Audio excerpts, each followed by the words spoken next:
The hands of the clock relentlessly approached midnight.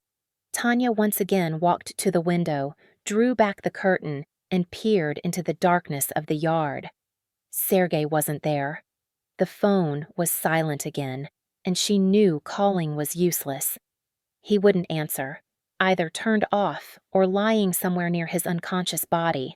A pulsating pain started in her temples, a sure sign of an approaching migraine. 10 years ago. Everything was different, so different that sometimes it seemed to her that an eternity separated that happy, loving Tanya from the current, exhausted woman. She met Sergei Kravtsov by chance at a mutual friend's birthday party.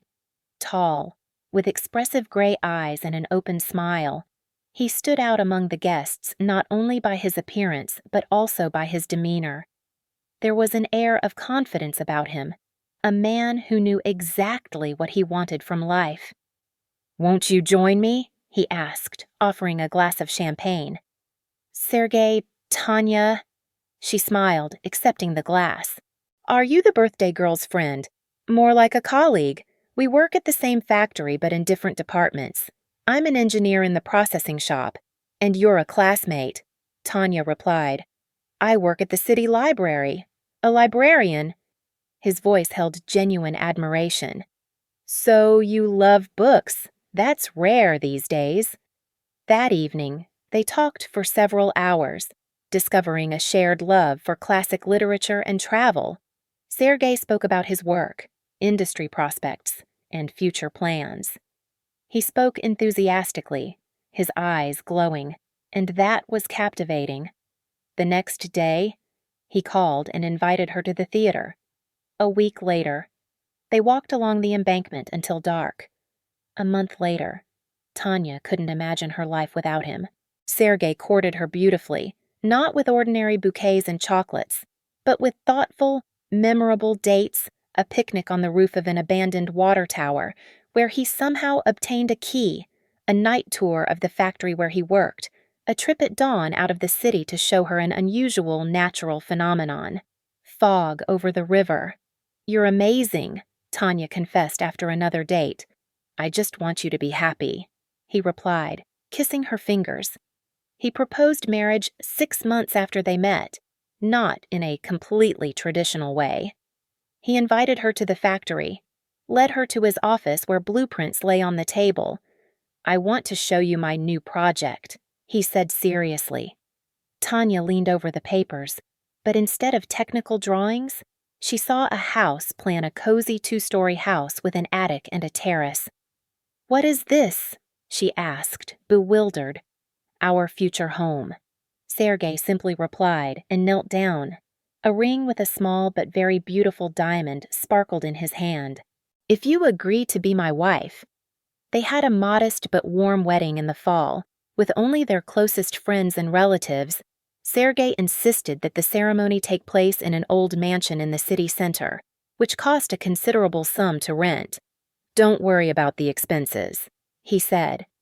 "I have a good salary, and I'll be promoted soon. You deserve the best." At the wedding, Tanya first met Sergei's father, Viktor Pavlovich, a quiet but very perceptive man, and his best friend, Mikhail Barashev. "Take care of him," Viktor Pavlovich said when they were alone. "Sergei is stubborn and proud, just like his mother, but he has a kind heart." "I promise," Tanya sincerely replied. Mikhail approached her later during the dances. "I've known Seryoga since first grade," he said, watching as the groom enthusiastically discussed something with colleagues. "I've never seen him so happy. You two are made for each other." "Thank you." Tanya smiled. "And why are you without a partner?" "Mikhail." Mikhail chuckled. "Just got divorced for the second time. Looks like married life isn't my thing." After the wedding, the newlyweds settled in a small 2-room apartment they rented on the outskirts. Sergei worked a lot, often staying late, but always returned with glowing eyes, full of ideas and plans. "I'm participating in a new equipment modernization project," he explained. "If it works out, I might get promoted to head of the department." And indeed, a year later, Sergei was promoted. Now he managed an entire department, had subordinates, and his salary increased, allowing them to take out a mortgage on their own apartment. By that time, Tanya had transferred to a children's library. She enjoyed organizing literary mornings and themed exhibitions for school children, but soon she learned she was pregnant and spent the last months before childbirth at home. Sergei met their first child, Liza, with undisguised delight. "My princess," he admired, looking at the tiny creature in a pink blanket. "She'll be as beautiful as you." He became a caring father, helping with bathing, changing diapers, and strolling with the stroller on weekends. Tanya felt like the happiest woman in the world. Sergei's career continued to advance. When Liza turned 2, he was transferred to the factory administration as deputy production director. This meant a significant salary increase, but also more responsibility, stress, and corporate events. "You understand, Tanyush? Now I have to maintain a certain status," he explained, returning past midnight from another corporate event. "It's all for our future." Soon, Tanya became pregnant again. This time, the birth was more difficult, but the appearance of Dimka, a strong, dark-haired boy, made her forget the hardships she had endured. Sergei still rejoiced at the new addition to the family, but Tanya noticed that his enthusiasm was no longer as sincere. He started staying late at work more often, returning home tired and irritable, and most importantly, he smelled of alcohol more and more frequently. At first, she attributed it to business meetings and corporate events. After all, his position involved participation in such events. But when her husband started reeking of alcohol even on ordinary weekdays, Tanya couldn't take it anymore. "Sergei, we need to talk," she said when her husband returned home late one evening, barely able to stand. "About what?" He tried to focus his gaze on her. "About your drinking. It's becoming a problem." "Don't exaggerate." He waved her off. "Just a tough day. Needed to relax." "You seem to have tough days every day." Tanya noted. "The children barely see you. Liza asked today why Dad never eats dinner with us." "Listen, I'm providing for this family," Sergei replied irritably. "I work like a dog, so you don't lack anything. Can't I at least sometimes relax as I see fit?" Tanya realized the conversation was useless. Sergei was too drunk to adequately understand her words. She decided to return to the topic in the morning, but in the morning, her husband was rushing to work, and a serious conversation didn't happen again. This repeated itself over and over. Sergei was either too drunk to talk or too busy and irritable. Gradually, his drinking habits became more obvious, but he carefully hid them from outsiders. At work, he was impeccable sharp, collected, professional. No one suspected that the deputy production director was turning into an alcoholic. Only 2 people besides Tanya knew the truth: Sergei's father, Viktor Pavlovich, and his childhood friend, Mikhail. Viktor Pavlovich himself came to Tanya, concerned about his son's condition. "I see what's happening to him," he said when they were alone. "My brother also started, little by little, to relax, then more and more. He ended badly, cirrhosis of the liver at 52. "What should I do?" Tanya asked helplessly. "He doesn't listen to me."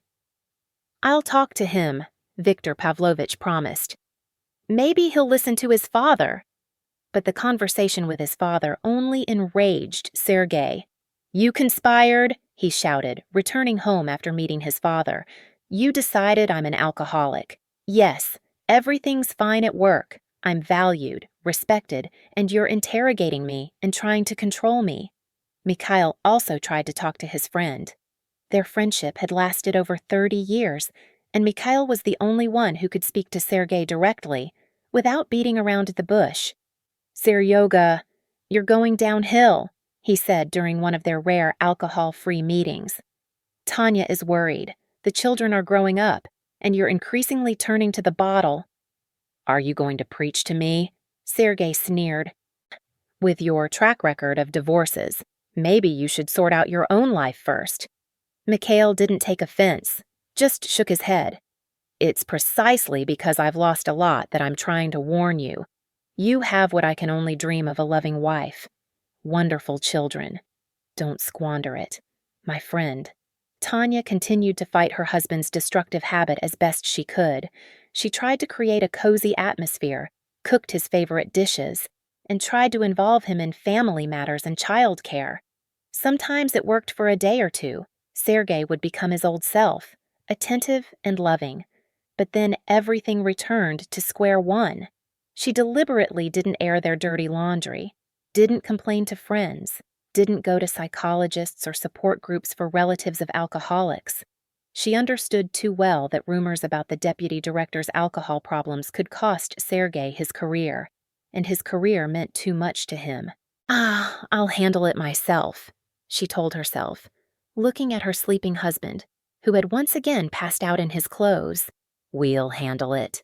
But with each passing day, this confidence melted like spring snow, and somewhere deep inside, a bitter thought ripened.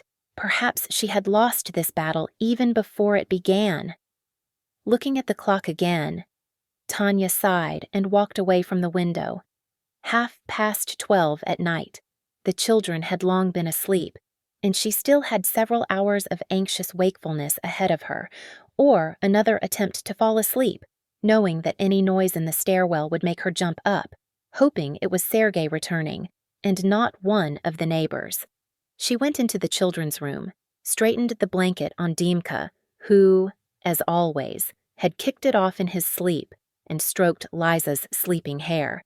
The children were the only thing that gave her strength not to give up, and the faint hope that somewhere beneath the mask of an irritable drunkard, the Sergei she had loved 10 years ago still hid. A disturbing phone call shattered the pre-dawn silence. Tanya startled and sat up sharply in bed. Sergei, strangely enough, was home, sleeping next to her, breathing heavily with alcohol fumes. She hastily grabbed the phone from the nightstand, trying not to wake her husband. "Hello," she whispered, slipping into the hallway. "Tanyechka." The voice on the phone trembled. It was Nina Vasilievna, Viktor Pavlovich's neighbor. "Come quickly. He's not well." "I've called an ambulance." "But—" Tanya's heart sank. Her father-in-law had often complained of chest pains recently, but stubbornly refused to see a doctor. "I'll wake Sergei. We're leaving," Tanya said, and hanging up, returned to the bedroom. Waking her husband proved difficult. He brushed her off, mumbled something incoherent, and only when Tanya, in despair, raised her voice did he reluctantly open his eyes. "What happened?" he asked hoarsely. "Your father's unwell. Nina Vasilievna called. She's called an ambulance." "Father." Sergei sat up in bed, rubbing his temples. Obviously, his hangover hadn't let up. "Damn, my head is splitting." "Sergei, your father is dying and you're thinking about a hangover." Tanya couldn't hold back. These words sobered him up. Sergei jumped up, hastily got dressed. Tanya, meanwhile, called a neighbor, asking her to sit with the children. They reached her father-in-law's house in a record 20 minutes, but it was too late. The ambulance had already left, taking the body. Viktor Pavlovich had died of a massive heart attack before the paramedics arrived. "He called for you," Nina Vasilievna sobbed. "Especially you. Seryozha, he kept saying, 'Call my son, call my son.'" Sergei stood in the middle of the living room, looking around bewildered, as if expecting his father to walk out of his study at any moment. An open newspaper lay on the table, an unsmoked cigarette in the ashtray.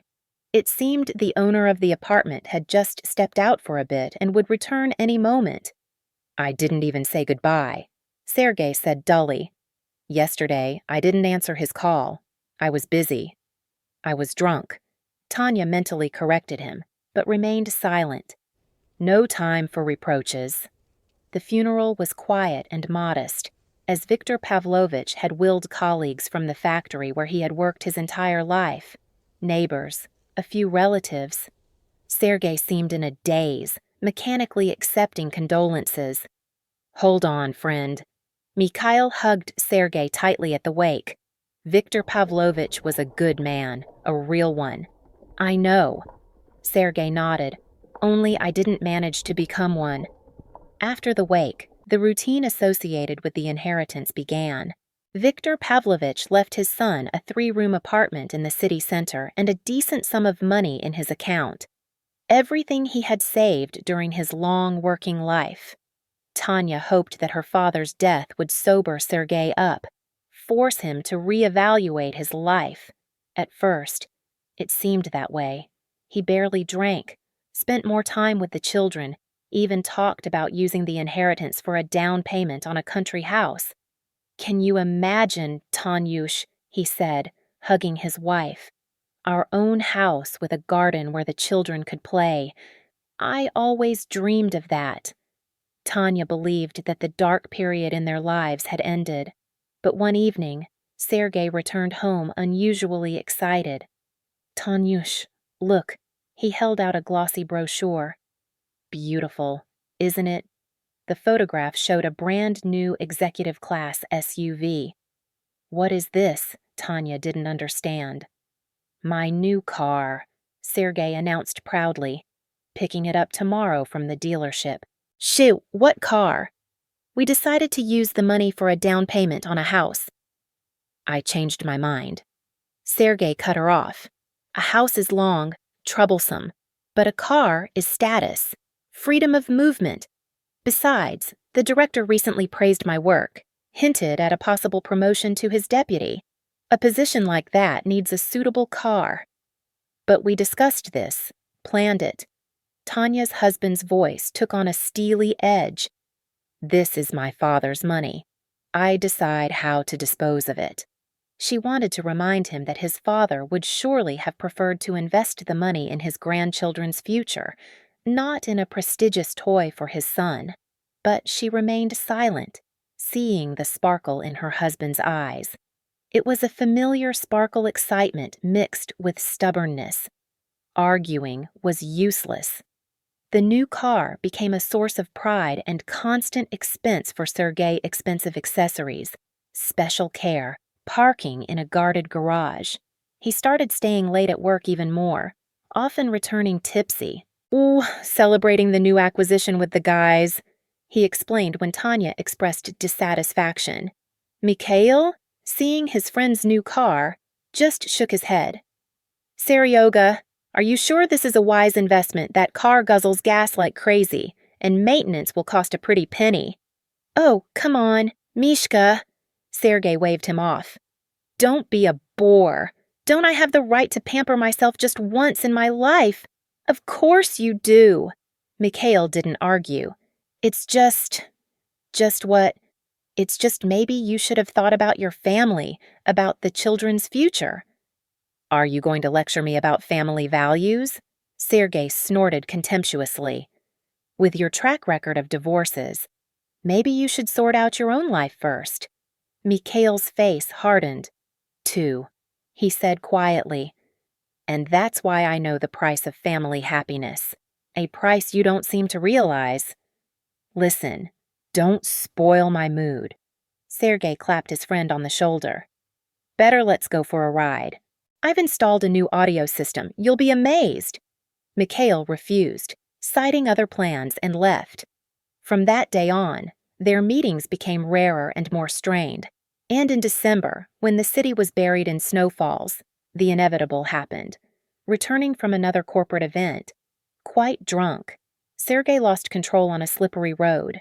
The car veered off the road and crashed into a tree. Sergei was lucky. He got off with a concussion and a broken collarbone. But the car was beyond repair.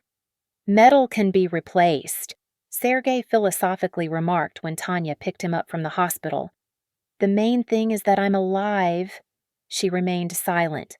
What could she say? Half of Viktor Pavlovich's inheritance had turned into a pile of crumpled metal in just 3 months. Insurance will cover part of the damage. Sergei continued, not noticing her silence.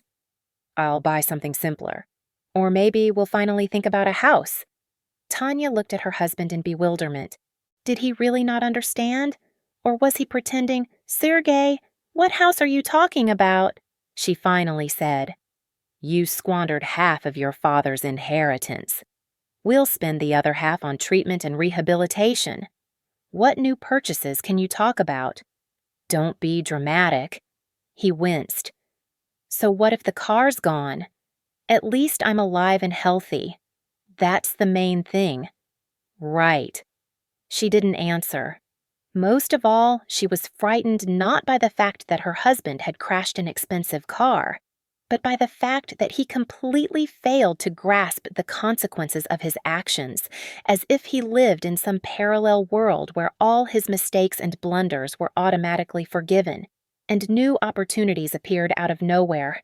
Mikhail, learning about the accident, rushed to their home. "Are you out of your mind?" he snapped at his friend. "Drunk driving. You could have killed not only yourself, but other people." "Oh, come on." Sergey winced. "It worked out, didn't it? And anyway, I wasn't drunk. Just had a little to drink for morale." "For morale?" Mikhail raised his voice. "4 per mil of alcohol in your blood is a little. Your license should be revoked, for God's sake." "Listen, who are you to judge me?" Sergey flared up. "You're not my father and not my judge. Stop lecturing me." They yelled at each other for almost an hour. Tanya, taking the children, went to the far room so they wouldn't hear this ugly argument. When she returned, Mikhail was gone, and Sergey was grimly smoking on the balcony. "Why did you do that to him?" Tanya asked quietly. "He's worried about you." "Screw him," Sergey grumbled. "He's just jealous. He has no normal family, no career, and yet he presumes to teach me." From that day on, the relationship between the friends finally deteriorated. Sergey stopped answering Mikhail's calls, avoided meeting him, and winced irritably at the mention of his friend's name. And then disaster struck. Mikhail had a stroke.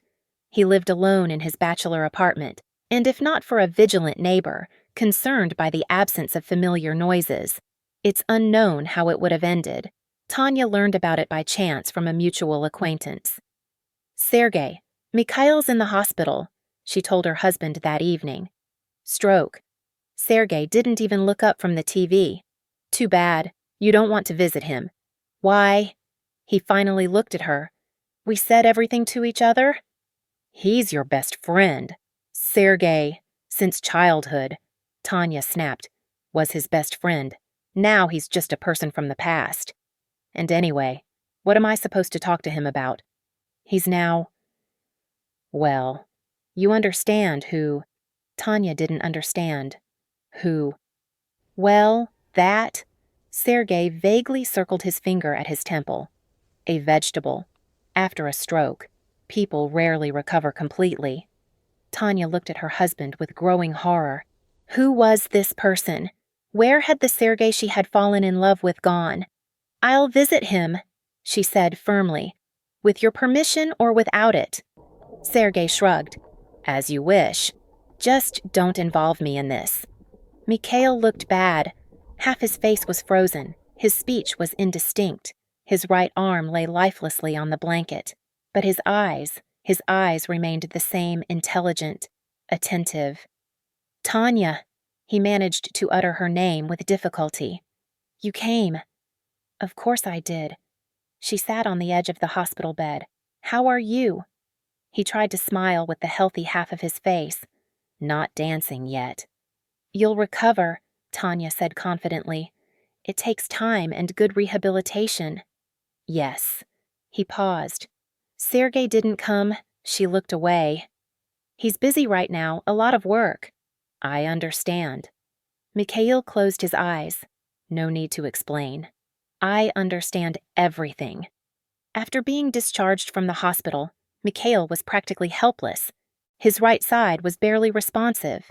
His speech remained indistinct, and everyday tasks like cooking or cleaning became insurmountable obstacles. Tanya began visiting him almost every day.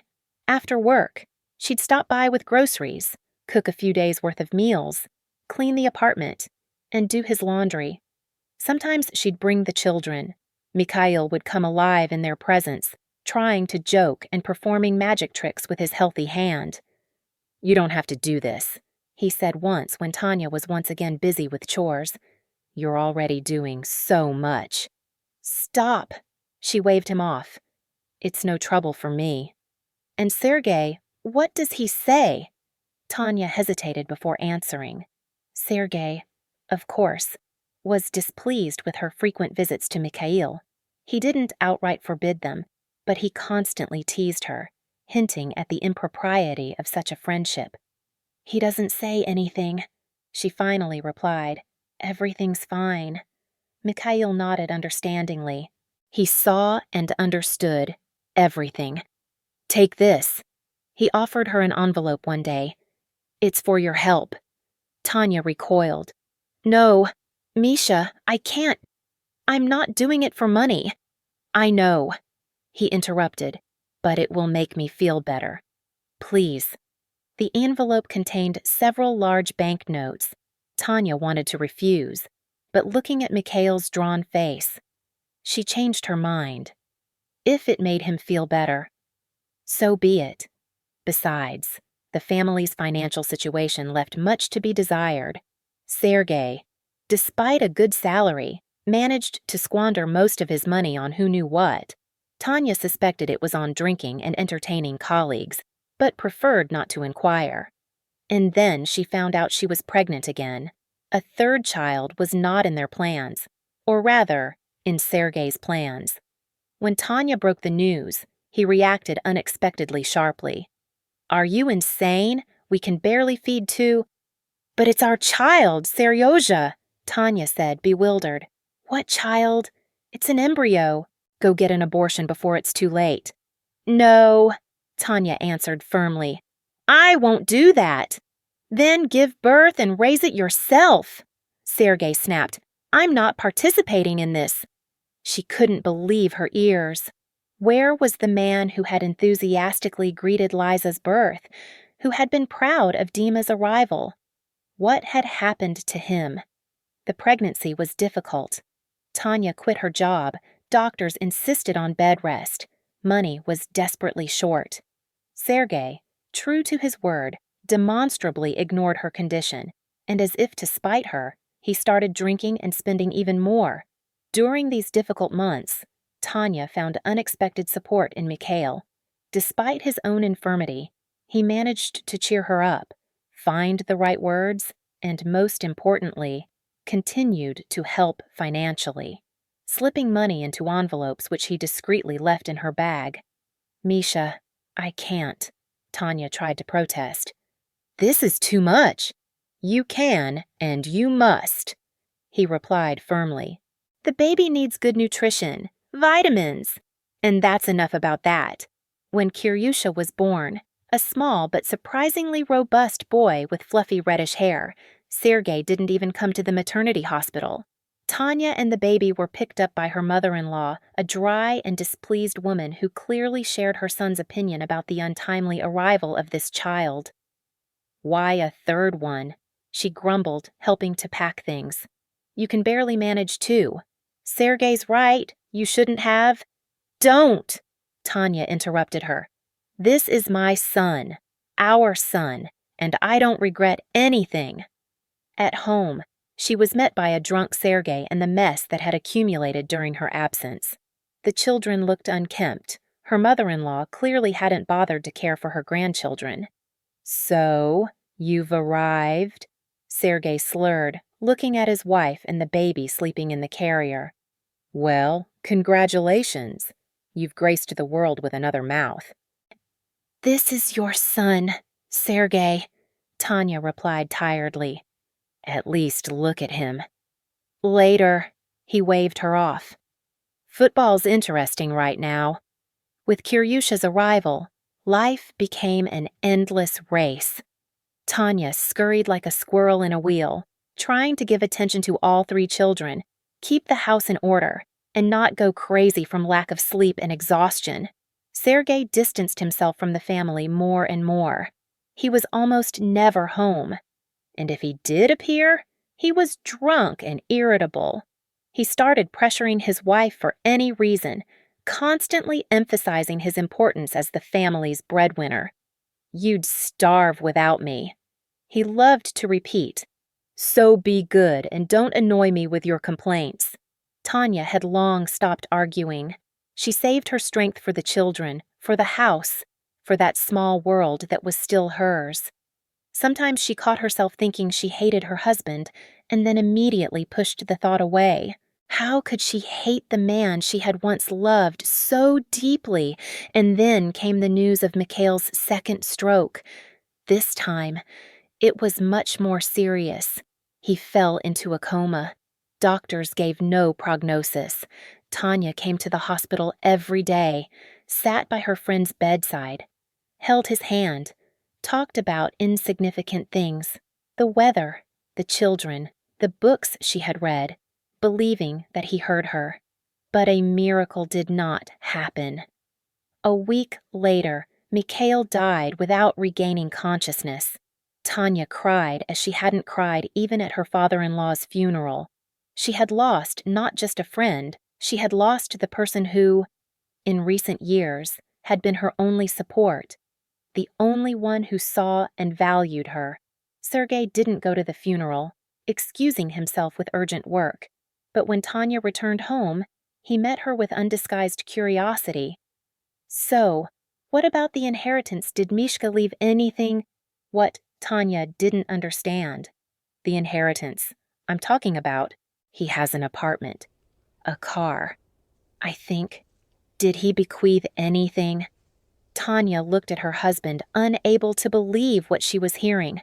The man who had been his best friend for 30 years had just died, and he was thinking about the inheritance. "I don't know," she finally managed to say, "and I don't care." "Well, that's too bad." Sergei shrugged. "Money's never extra." A week later, Tanya received a call from a notary's office, inviting her to the reading of the will.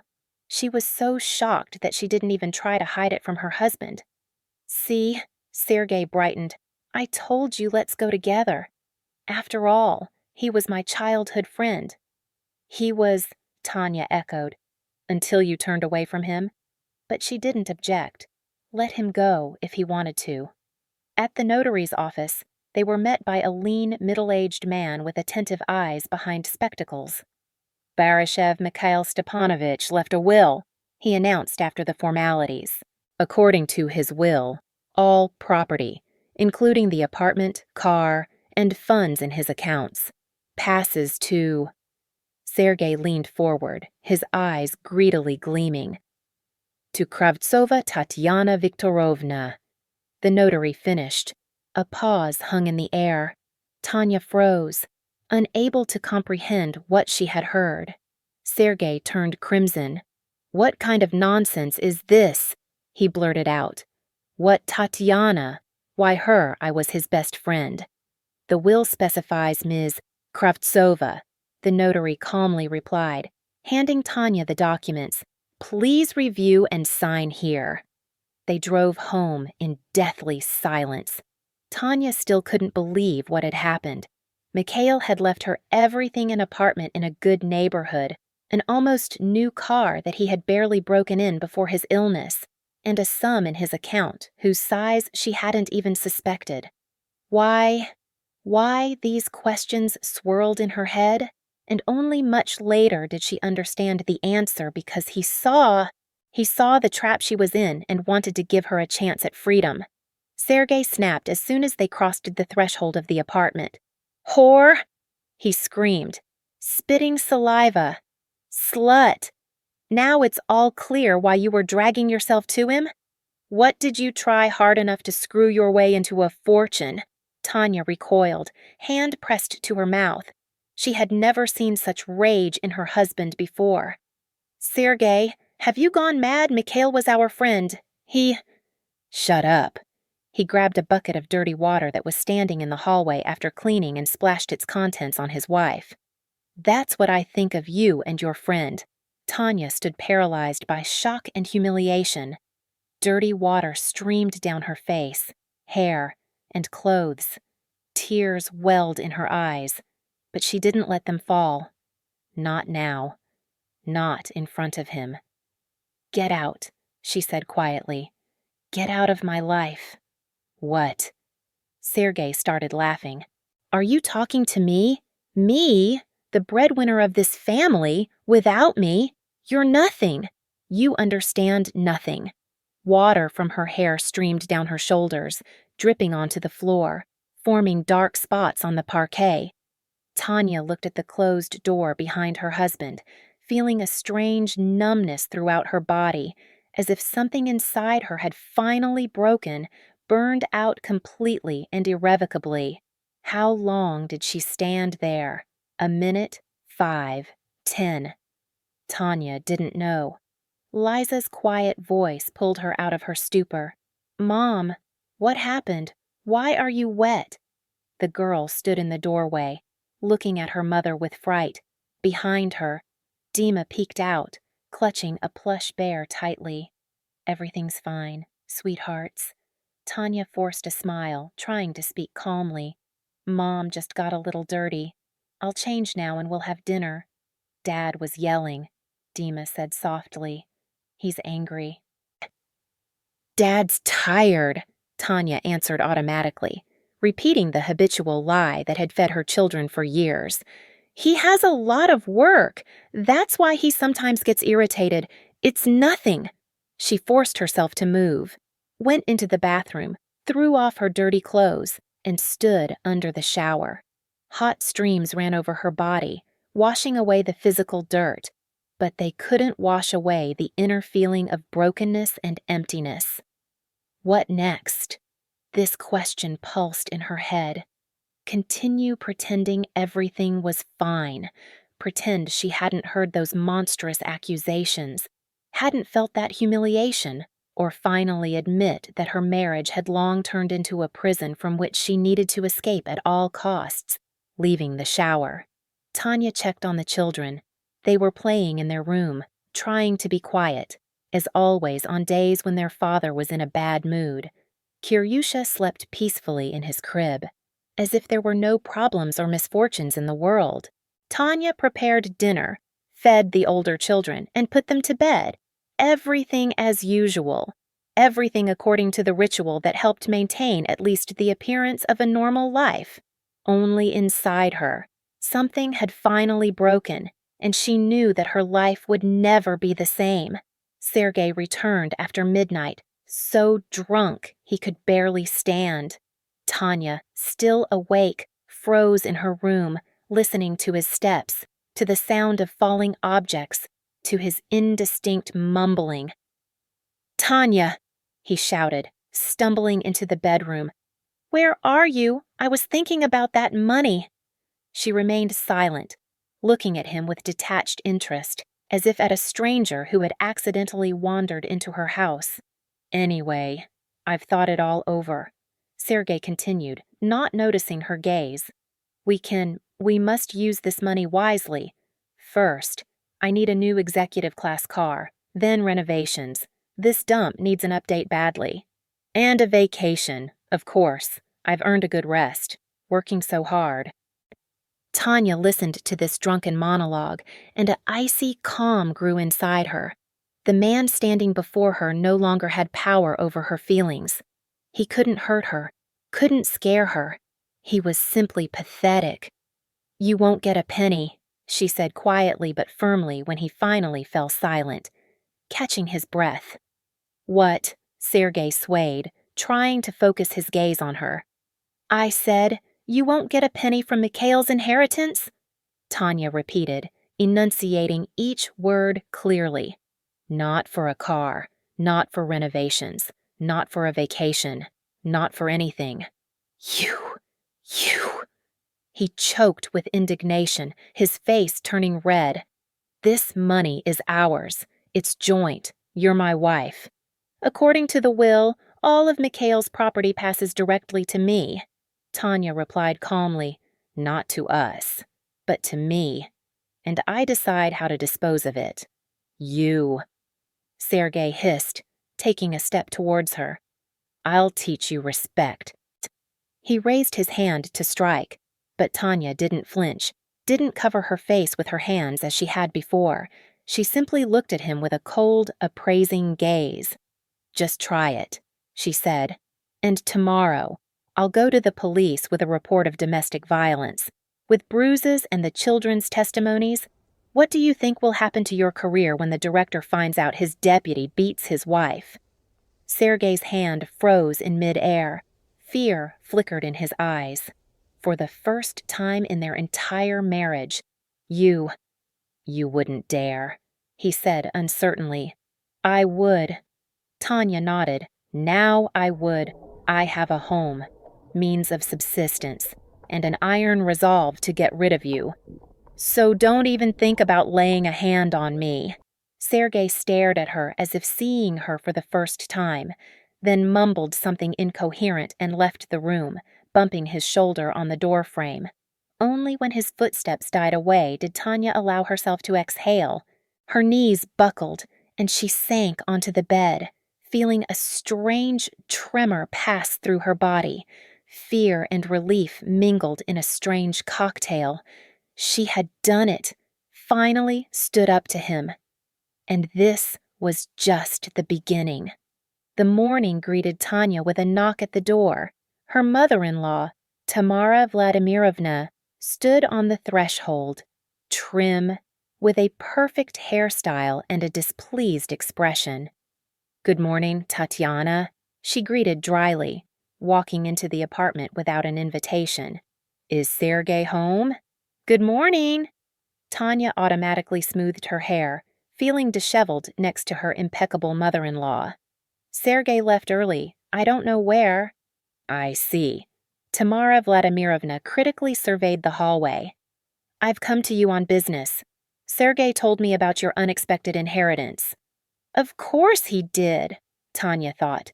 Her mother-in-law was always the first person Sergei ran to with his problems and grievances, just like in childhood when his mother protected him from all troubles. "Come into the kitchen," Tanya suggested. "I'll make some tea." "No need. I won't be long." Her mother-in-law waved her off, but walked into the kitchen and sat at the table, straightening her back as if at a doctor's appointment.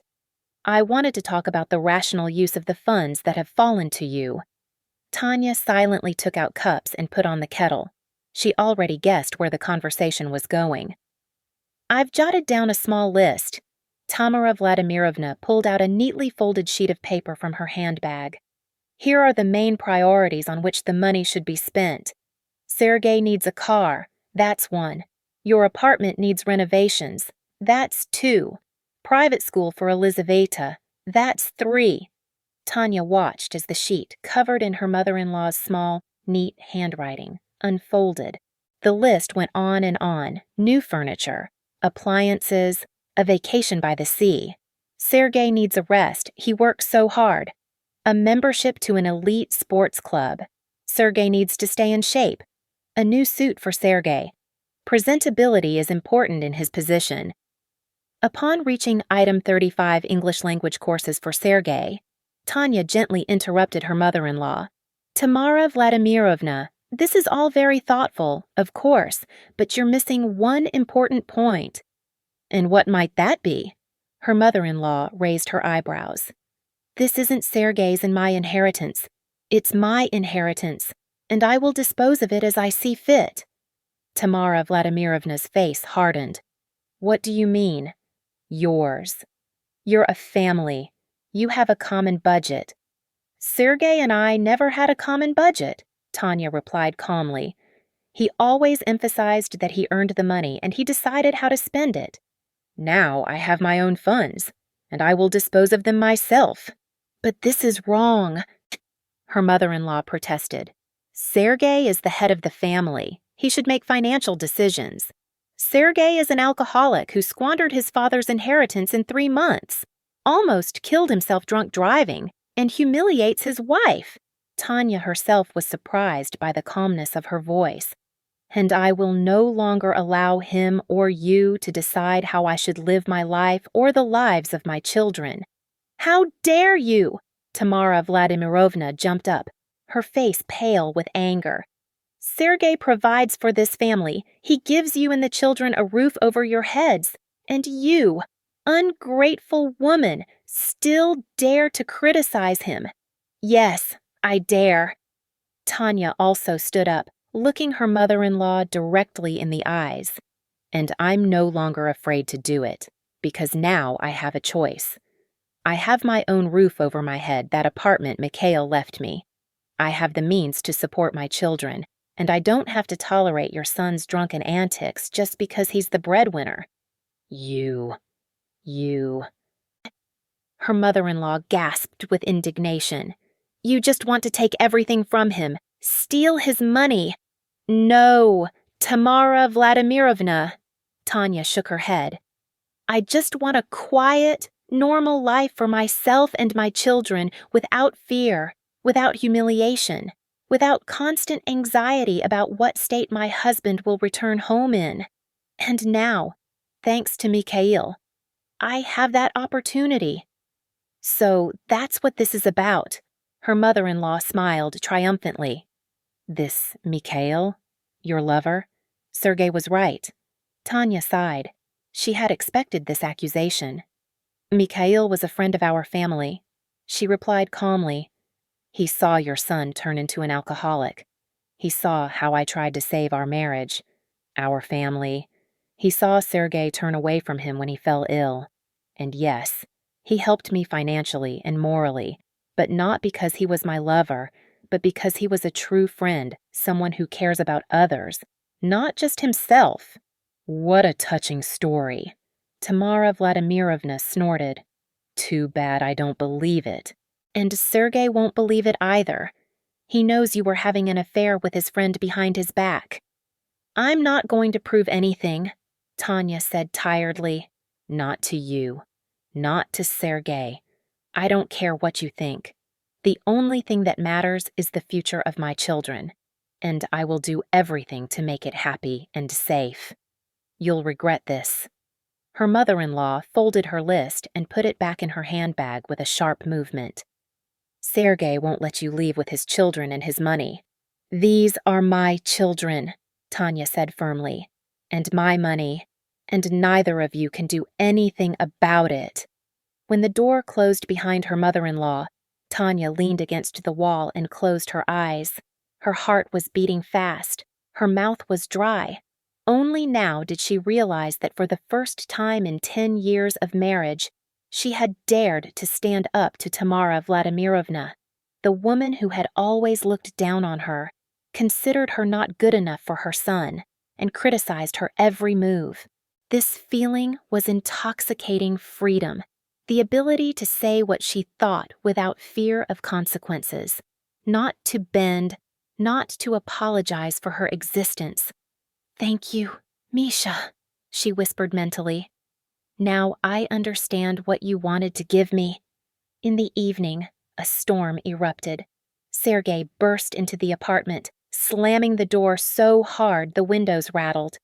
You, he yelled, pointing a finger at Tanya. How dare you talk to my mother like that? Tanya, who had just put Kiryusha to bed, pressed a finger to her lips. Quiet, the children are sleeping. I don't care about the children, Sergei continued to yell. You insulted my mother. You said nasty things about me. I told her the truth, Tanya replied calmly.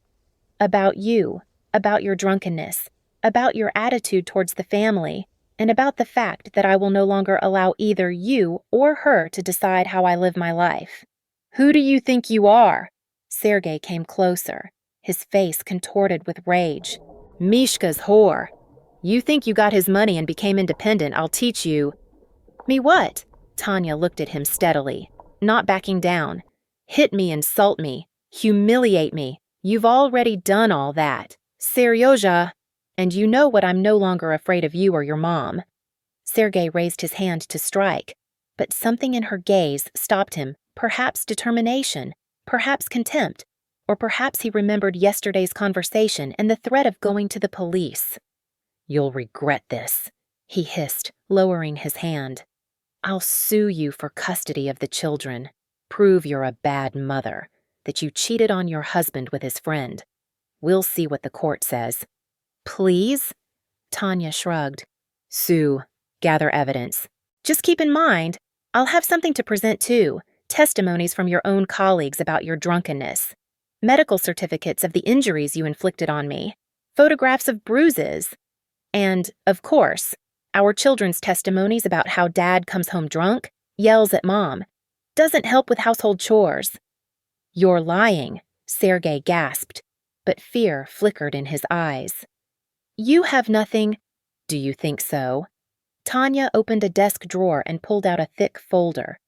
Here are medical reports from the last 3 years. Here are testimonies from neighbors who have repeatedly heard your shouting and threats. Here's Mikhail's testimony, recorded on video shortly before his death. He talks in detail about your alcoholism, about how you abused your family. It was a bluff. The folder contained ordinary papers bills, receipts, apartment documents. No testimonies, no video recordings. But Sergei didn't know that, and judging by how pale his face became, he believed her. Bitch, he whispered. All this time, you've been collecting dirt on me. I was protecting myself and the children, Tanya replied. And now I will protect them from you by all available means. So think carefully before threatening me with court. Sergei stood for a few more seconds, clenching and unclenching his fists, then sharply turned and left the room. A minute later, the front door slammed. Tanya sank onto a chair, feeling her legs give way. The adrenaline had subsided, leaving emptiness and exhaustion, but she didn't regret what she had said. For the first time in years, she had truly defended herself. The next morning, Sergei returned home, quiet and meek, not drunk, which in itself was surprising. We need to talk, he said when the children went to their room. I'm listening. Tanya crossed her arms over her chest. I've thought about what you said. Sergei looked at the floor, avoiding her gaze. Maybe you're right. Maybe I really do have a drinking problem, and I haven't always treated you well. Here we go again, Tanya thought. She had seen this tactic before: remorse, promises, vows of love, anything to regain control of the situation. I can change. Sergei continued. For you, for the children. I'll see an addiction specialist. Quit drinking. Help more with the children. Why are you saying this? Tanya interrupted him. What do you mean, why? He finally looked at her. Because I want to save our family. No, Seryozha. Tanya shook her head. You don't want to save our family. You want to save access to the money Mikhail left me. That's all you care about. That's not true, he protested. I love you. I love our children. If you loved us, Tanya replied quietly, you wouldn't drink yourself senseless every day. You wouldn't humiliate me. You wouldn't call me a whore. You wouldn't threaten to take the children. You wouldn't try to force me to have an abortion when I was pregnant with Kiryusha. That's not love, Seryozha. That's control, manipulation, and abuse. But I can change. His voice became pleading. Give me a chance. No. Tanya said firmly. I gave you chances. Hundreds. Thousands of chances. Every day for the last 5 years, I hoped you would change, that you would remember who you used to be. But now I don't believe it. And I don't want to spend my life waiting for a miracle anymore. So everything? Sergei's face contorted. You're leaving me? I'm filing for divorce? Tanya nodded. And I'm taking the children. I have a place to live. I have the means to support them. You can see them if you're sober and reasonable. You can't just kick me out of my house like that. Sergei started to boil again. This isn't your house, Tanya reminded him. The apartment is in my name. You insisted on it yourself. Remember, so that in case of problems at work, the property couldn't be confiscated. This was another blow.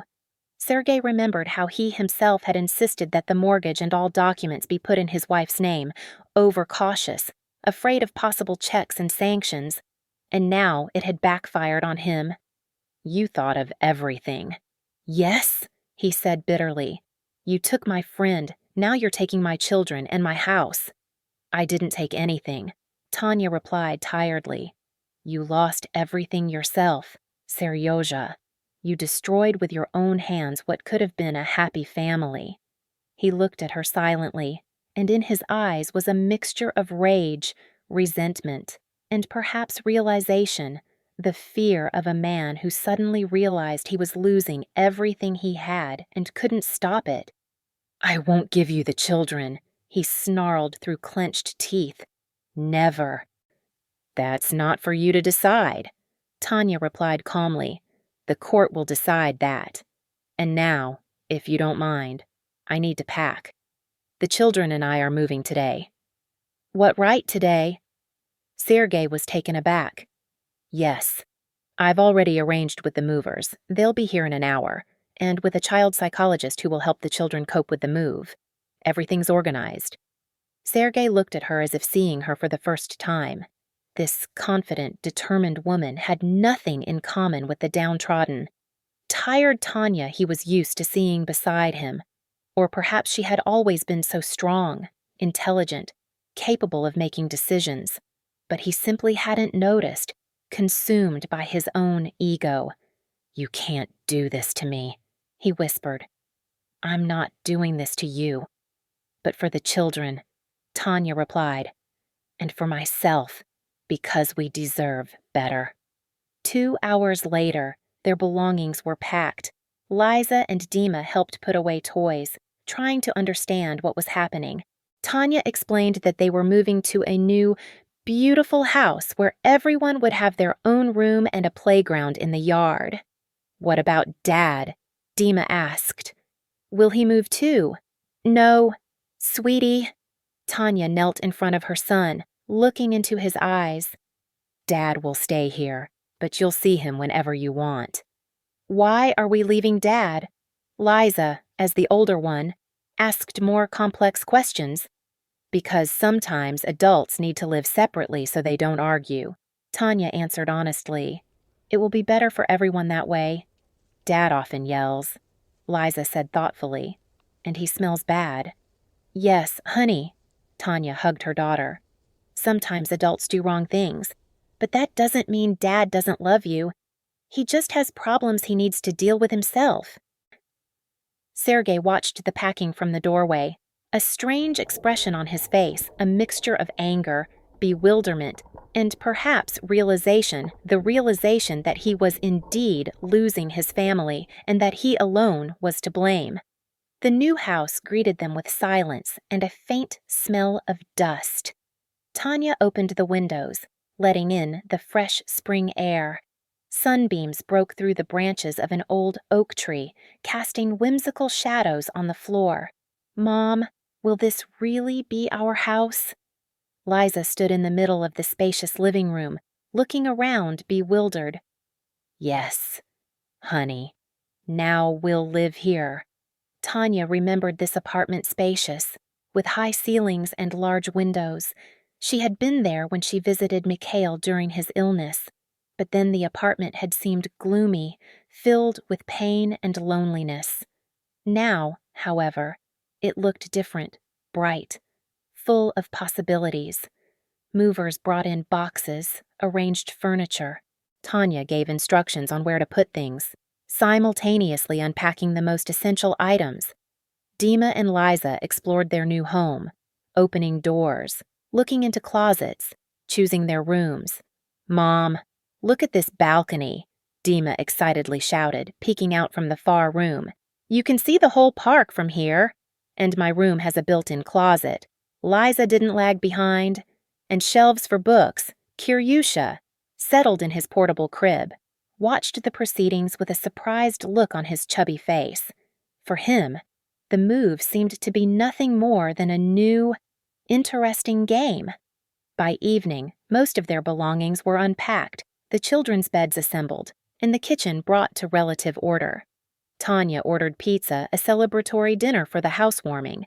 They sat on the living room floor, spreading an old blanket instead of a tablecloth. "To our new home," Tanya proclaimed, raising a glass of juice. The children enthusiastically clinked glasses with her. Putting the children to bed in their new rooms, Tanya felt a strange mix of emotions: relief, pride, anxiety, and somewhere at the very bottom, a tiny drop of guilt, not towards Sergei, but towards the children, who would have to get used to a new life, to the absence of their father beside them. "Mom, will Dad come to see us?" Dima asked sleepily as she tucked him in. "Of course, sweetie," Tanya replied, kissing her son on the forehead. "Dad will visit you. You're still his children, and he loves you. But why did he yell so much when we were leaving?" The boy looked at her with serious eyes, in which there was an adult understanding. Tanya sighed. Sergei had caused a disgraceful scene at the last moment, yelling, threatening, even trying to physically prevent the movers from taking things out. They had to call a police officer to be present during the move and restrain her raging husband. "Dad was very upset," she answered carefully. "He's sad that we're moving, but in time he'll understand that it's better for everyone. Because he drinks that nasty stuff and becomes scary." "Yes, honey." Tanya stroked her son's head. "Dad has a problem, a serious problem, and he needs to solve it before we can be a family again." "And will he be able to?" Dima asked hopefully. "I don't know," Tanya answered honestly. "That depends only on him." When the children finally fell asleep, Tanya sank onto the sofa in the living room, allowing herself to relax for the first time all day. She looked around the unfamiliar room, listened to the sounds of the new house, to the street noise outside the window, a strange space that was now to become their refuge, their fortress. Her gaze fell on a photograph on the wall, Mikhail in his youth, smiling, with a mop of dark hair, standing against a backdrop of mountains. He had once told her about that hike, about climbing the peak, about how important it was not to give up even when it seemed like strength was running out. "Thank you, Misha," Tanya whispered, looking at the photograph. "For everything, for this house, for the opportunity to start a new life, for a chance at freedom." It seemed to her that the smile in the photograph widened slightly, as if Mikhail had heard her words and was pleased. The first few weeks in the new house were not easy. The children missed their familiar surroundings, their father, even their old neighbors. Kiryusha often woke up at night crying, not knowing where he was. Liza became withdrawn, uncommunicative. Dima asked endless questions about when they would go home, when Dad would come. Sergei called on the third day after their move. Sober and reserved, he asked permission to visit the children. "I won't make a scene," he said. "I just want to see them." Tanya agreed, but with a condition: you must be absolutely sober, no alcohol, not even beer, and no talk about our divorce in front of the children. The first meeting was tense. Sergei brought gifts, new toys for Dima and Liza, a rattle for Kiryusha. He behaved stiffly, unnaturally, like a guest in a strange house, not a father visiting his children. "It's not bad here," he remarked, looking around the apartment. "Spacious." "Yes, the children like it," Tanya nodded. "Everyone has their own room." They talked about the weather, Liza's school successes, Dima starting football lessons avoiding sensitive topics, personal questions, anything that could cause conflict. As Sergei was leaving, Tanya noticed him pause for a second by Mikhail's photograph, casting a quick glance full of unclear emotions. What was it? Jealousy, resentment, regret? She couldn't tell, and didn't want to. The next day, Tamara Vladimirovna arrived, unannounced, uncalled. She simply appeared at the doorstep, elegant and cold as ever.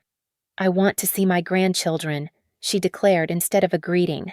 "Come in." Tanya stepped back, letting her mother-in-law into the apartment. "The children will be happy to see you." Tamara Vladimirovna walked into the living room, critically surveying the decor. Her gaze lingered on Mikhail's photograph, and her lips thinned. "So, you live here now?" she stated, In this man's apartment. Yes, Tanya simply replied. Now we live here. And aren't you ashamed, her mother-in-law turned to her, to destroy a family, take Sergei's children away, settle in his friend's apartment? Don't start that conversation, Tamara Vladimirovna, Tanya said calmly. You came to see your grandchildren, didn't you? They're in the children's room. I'll call them. No, wait. Her mother-in-law grabbed her arm. I have to tell you something. Sergei, he's suffering so much. He doesn't sleep. He doesn't eat properly. I'm afraid for him. Tanya gently pulled her arm free. I'm sorry to hear that, but I can't go back. Not after everything that's happened. He can change. There was a plea in her mother-in-law's voice. He's already started. He's quit drinking. He's seeing a psychologist. He's doing everything to get you back. That's good. Tanya nodded. I'm glad he's taking care of himself, but it doesn't change my decision about the divorce. You're heartless, Tamara Vladimirovna hissed, cold and calculating. I always knew you weren't worthy of my son. Enough, Tanya's voice hardened. I won't allow you to insult me in my own home. Either you calm down and see your grandchildren, or I'll ask you to leave. Her mother-in-law straightened, lifting her chin proudly.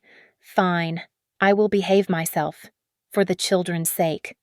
Liza and Dima were happy to see their grandmother, though at first they were shy.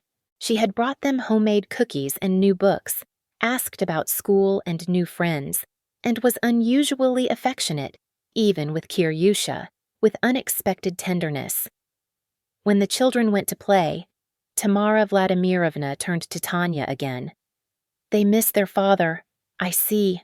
Of course they do, Tanya agreed. I never forbade Sergei from seeing them. He can come any time if he's sober. And if he changes completely, her mother-in-law insisted. If he proves he's quit drinking, will you consider reuniting the family? Tanya slowly shook her head. No, Tamara Vladimirovna, it's not just about alcohol. It's about disrespect, humiliation, about Sergei ceasing to be the man I loved, the man I married. Even if he quits drinking, it won't bring our marriage back. Then why should he try, her mother-in-law said bitterly. If you won't take him back anyway. For the children, Tanya answered firmly. For himself. To become a better father. A better person. Isn't that enough? Tamara Vladimirovna didn't answer, merely pressed her lips together and turned away. But before leaving, she unexpectedly said, You know, I was like that once too, proud, independent, intolerant of disrespect. And then I got used to it, resigned myself, learned to ignore it. Sergei is like his father, Tanya asked quietly, suddenly understanding a lot about her mother-in-law. Like two peas in a pod, Tamara Vladimirovna said bitterly. The same charisma in his youth, the same charm, and the same weakness for the bottle, the same rage when he drinks. I'm sorry, Tanya said sincerely. Me too. Her mother-in-law adjusted her perfect hairstyle. Take care of the children, Tatiana, and take care of yourself. This was perhaps the first time Tamara Vladimirovna had spoken to her as a human being, without contempt or arrogance, and Tanya felt an unexpected sympathy for her, for a woman who had spent her life maintaining the illusion of a perfect family, hiding pain and humiliation. The divorce turned out to be more complicated than Tanya had anticipated. Sergei hired an expensive lawyer and tried to dispute her right to sole custody of the children, claiming she was a bad mother, that she had cheated on him with Mikhail, that she had obtained the inheritance dishonestly. He's trying to take my children away from me, Tanya told her friend Marina tearfully. He says I'm mentally unstable, that I had an affair with Mikhail. That's absurd, Marina exclaimed indignantly. Do you have proof of his drunkenness? His threats, are there witnesses? Yes, neighbors, Tanya nodded, and colleagues who saw him drunk, and there are medical reports of injuries. But the strangest thing is, his mother suddenly refused to testify against me. She told Sergei she wouldn't participate in the trial. Seriously, that same icy queen who always disliked you. Yes, Tanya shook her head. I don't understand what happened. Maybe her conscience woke up. The trial dragged on for several months. Tanya gathered all possible evidence certificates, witness testimonies, even recordings of phone calls where Sergei threatened her in a drunken stupor. But the most convincing argument turned out to be the children themselves, or rather, their psychological state. The court psychologist who interviewed Liza and Dima concluded that the children were afraid of their father when he was intoxicated, that they felt safer with their mother, and that they showed signs of psychological trauma related to their father's aggressive behavior. This conclusion became a turning point in the process. The judge awarded Tanya sole custody, with Sergei having the right to regular supervised visits with the children until it was proven that he had completely overcome his alcohol dependence. Leaving the courtroom, Tanya encountered Sergei in the hallway. He looked older, gaunt, but sober. "Are you satisfied?" he asked dully. "Did you get what you wanted?" "I didn't want this, Seryozha," Tanya replied quietly. "I only wanted to protect the children. And you too. From yourself? Yes, of course," he scoffed bitterly. "All for my own good." "Right. No," Tanya shook her head. "For the good of our children, and for my good too. I deserve a life without fear and humiliation. We all do." He looked at her with a long gaze in which anger, resentment, and perhaps regret mingled. "I will fight," he finally said. "I'll prove that I can be a good father, that I can change." "I hope so," Tanya replied sincerely. "The children need a father, a healthy, sober, loving father, not a drunken tyrant." They parted without another word. Tanya knew this wasn't the end, that there were still many difficulties ahead, many battles, that Sergei wouldn't simply give in, that he would try to regain control, manipulate through the children, through mutual acquaintances. But now she was ready for it. She had a roof over her head, financial independence, and most importantly, confidence in her own righteousness. She was no longer afraid of Sergei, no longer afraid of loneliness, no longer afraid of judgment. 6 months passed. Life gradually settled down. The children adapted to the new home, to the new school, to the new rules. Tanya found a job, not in a library as before, but in a small publishing house where her love for books was perfectly suited. Sergei, to many people's surprise, really did pull himself together. He completed a course of treatment for alcohol dependence, began attending Alcoholics Anonymous meetings, and even started seeing a psychologist. Meetings with the children were supervised, but gradually became warmer, more natural. One day, picking up the children after a weekend with their father, Tanya noticed changes in Sergei's apartment cleanliness, order, new bookshelves filled with children's literature. "I see you're seriously getting things in order," she remarked. "Yes." Sergei nodded. "I want the children to be comfortable, to feel at home." "That's good," Tanya said sincerely. "They miss you, especially Dima." "I miss them too," he said quietly. "Them and—" He didn't finish the sentence, but Tanya understood her, their family, the life that could have been if not for his weakness, his pride. "I'm glad you're changing, Seryozha," she said, gathering the children's belongings. Truly glad. The children need a father, a healthy, sober, loving father. "And you?" he suddenly asked. "Do you need a husband?" Tanya looked at him, at the man she had once loved more than life, to whom she had entrusted her fate, her happiness, with whom she had dreamed of growing old. "No," she answered softly but firmly. "I don't. At least not now. I'm learning to live on my own, learning to be happy without relying on anyone, and I like it." He nodded, accepting her answer. pain flickered in his eyes, but there was no anger or resentment. Perhaps this was his true change, the ability to accept the consequences of his actions without shifting the blame to others. "I understand," he said. "But know this, I will continue to work on myself not to get you back. Though I still hope for that, but for the children. For myself, to become a man I could be proud of." "That's the right path," Tanya nodded. "The only right one." She returning home with the children. She thought about the strange turns of fate, how life sometimes shatters all plans and dreams so that something new, unexpected, but perhaps more right, can emerge from the fragments. At home, after putting the children to bed, Tanya went out onto the balcony with a cup of tea. The night city sparkled with lights. A spring breeze carried the scent of blooming apple trees from the neighboring park. She remembered the day she learned about Mikhail's inheritance, the day that changed everything. "Thank you, Misha," she whispered, looking at the starry sky. "For this last gift, for the chance to start over." It seemed to her that the wind briefly stilled, as if listening to her words, and then blew again, carrying her gratitude upwards to the stars, where perhaps Mikhail heard her and smiled his kind, understanding smile. Tanya knew that there were still many difficulties ahead, that her relationship with Sergei would never be simple, that the children would still have to go through many difficult moments related to their parents' divorce, that financial problems, loneliness, and uncertainty about the future would still cross her path many times.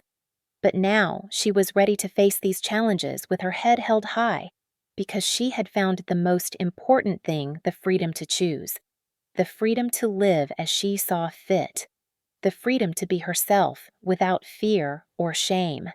And this was the most valuable inheritance Mikhail had left her, not the apartment, not the money, not material possessions, but a chance at liberation, a chance she had managed to seize.